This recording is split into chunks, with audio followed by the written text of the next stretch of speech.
Sikretong gamit sa pang-araw-araw na bagay Part 4. Lingid sa ating kaalaman, ang karamihan sa mga bagay na ating ginagamit sa araw-araw ay may iba pang purpose. Dahil kasi madalas ay hindi lang natin ito napapansin o nakikita dahil sa sobrang subtle lang ang appearance ng mga ito. Pero ang pagkakadiskubre sa kanila ay may malaking tulong para sa atin. Hindi lang kasi nito pinadadali ang ating mga gawain, sa halip ay posibleng mas maging epektibo pa ang usage mo ng mga kaakibat nitong gamit. Kaya naman, hindi ko na ito patatagalin, patara at ating alamin ang mga sikretong gamit sa pang-araw-araw na bagay, Part 4. Number 1. Colored bread tags. Siguro naman tuwing bumibili ka ng tinapay particular na ang tasty, ay napansin mo na rin ang iba't ibang twist tags ng mga bread bag. Dito kasi ay makikita mo ang mga expiration date ng tinapay na iyong binibili. Pero bukod dito, ay may iba pa itong gamit. Depende sa kulay nito, ay malalaman mo rin kung kailan ginawa o binake ang tinapay na pipiliin mo. Ang asul ay Lunes, Tuesday ay green, red sa Thursday, white sa Friday at yellow naman ang Sabado.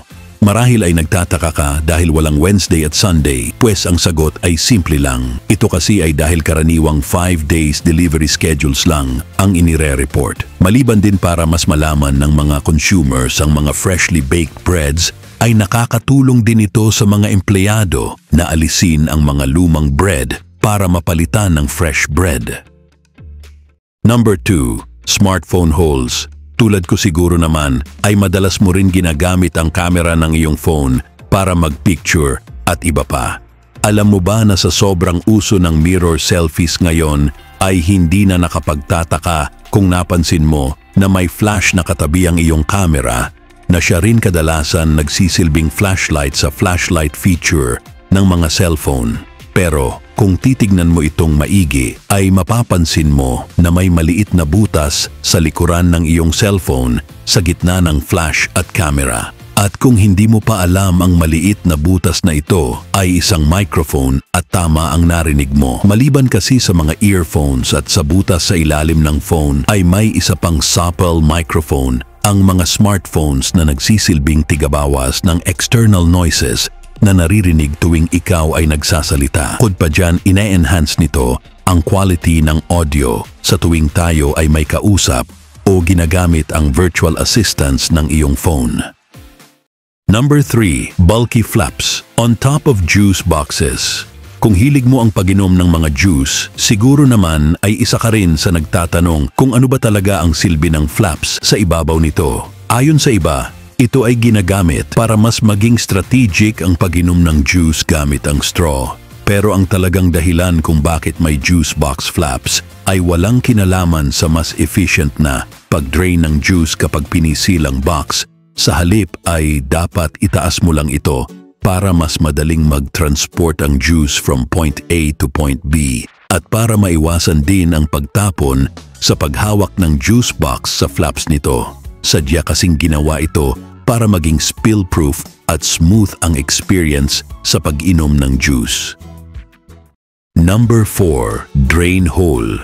Sa mga mahilig maghugas ng plato o hindi, ay malamang na napansin mo ang mga drain hole sa iba't ibang parte ng iyong bahay, gaya ng CR, lababo, at sa iba pang mga lugar na may lababo. Kung isa ka sa nagtatanong kung bakit kailangan pa ng maliit na butas, kung pwede naman ang isang malaking butas na magsisilbing drainage, ang sagot ay simple lang. Ginawa kasi ang mga ito para maiwasan ang build-up ng pressure sa non-pressure area. Kaya naman dahil dito, ang mga leaks at pagbabara ng mga lababo at CR ay naiiwasan. Kung iyong mapapansin, ay may maliit na butas din sa itaas ng lababo at ito ay nakakatulong para ang tubig sa lababo ay hindi umapaw. Number 5. 2 zipper on backpack and luggage. Kung hilig mong kalikutin ang iyong mga bag, ay agad mong mapapansin na karaniwan sa mga backpack at luggage ang 2-way zipper. Ang zipper na ito ay kilala bilang double o dual na gawa sa plastic o metal na pwedeng magamit pambukas sa dalawang magkaibang direction. Ang main purpose nito ay gaya lang din ng mga normal na zippers. Yun nga lang ay marami naman itong advantages na wala sa mga normal na zippers. Una na rito ay ang mas madaling access sa kahit na anong sides ng backpack. Dahil no need na buksan mo pa ng bongga ang bag para iwas hassle, lalo na kung ikaw ay may activity na ginagawa gaya ng mga hiking at mountain climbing. Para naman sa luggage, mas madali nitong maisasara ang bagahe kahit loaded na ito. Gamit ang parehong sides ng zipper ay mas na-maximize ang space at nasasara agad ang luggage. Number 6. Legs on keyboard. Isa ka rin ba sa nakapansin sa legs o bagay na nakatukod sa ilalim ng mga keyboards?